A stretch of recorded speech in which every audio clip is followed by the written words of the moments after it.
What it do? Hope everybody out there is living that good gut life.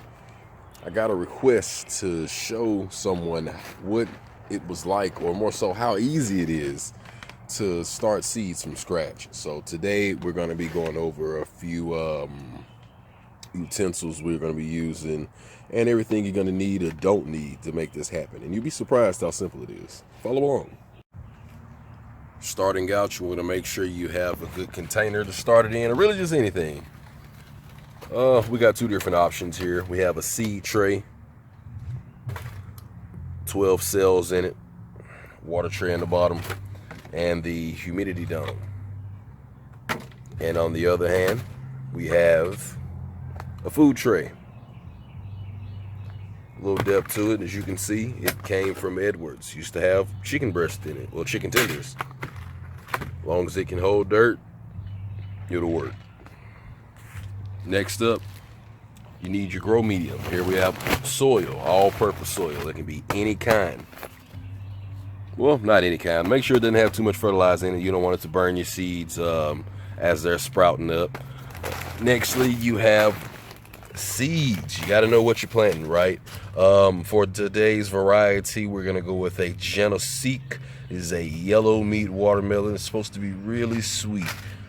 And as always, we got our favorite, the Kellogg's breakfast tomato. Yes.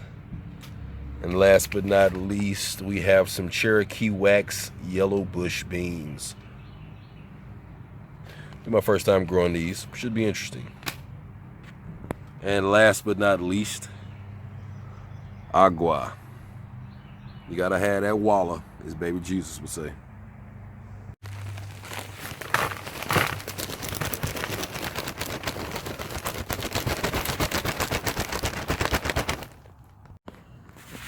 We're gonna start by filling our trays with dirt. You'll have to excuse the angle, man. We're trying to escape the sun as much as possible. Let's see. You just fill it up, you know. About like that. It doesn't have to be to the top, you know, leave a little room for the seeds.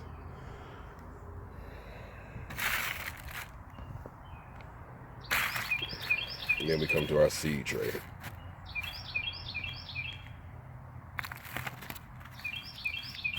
You just fill it in.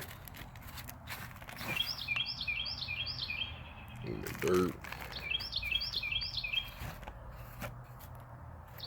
Soil, as they would say down there in the country. A little more soil in now.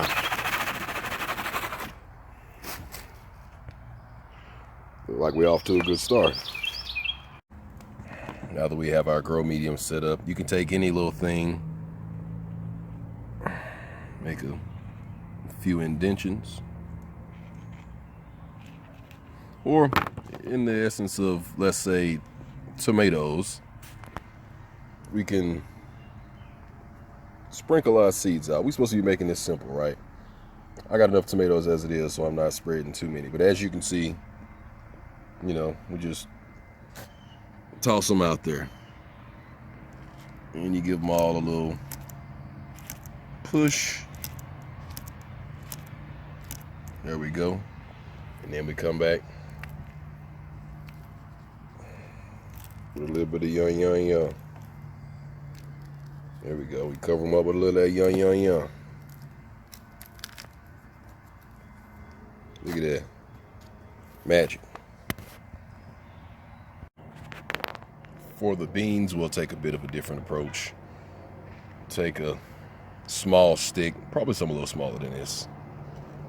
And the same thing, we're just making indentions. In your soil. See? Nothing crazy. We have our beans here. You just plop them right in. Give them a little tuck. And you want to do 1 to 2 seeds per cell. This is guaranteeing that something will sprout, in the essence that that one seed is bad, or, you know, just something goes wrong. And you want to cover those in. You know, and if you feel you need a little more dirt, a little bit of, a little young, you know what I'm saying? Young. Voila.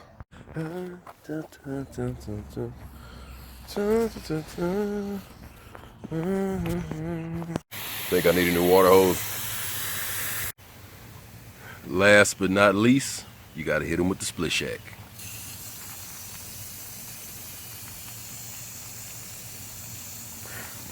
You wanna wet it through. There we go. Get them good and watered up. That ought to be good. And from here, we apply humidity domes and tops, and voila, we are done planting. Now we wait. As you can see, it doesn't take much to get your own garden started. Find the seeds that you're wanting to grow, get a little bit of that young, drop them in, cover them up, hit them with the split shack, and you're well on your way, people. I'm telling you, it's that simple. And don't worry about this. We're getting that money. Till next time, live a good gut life and grow some good food.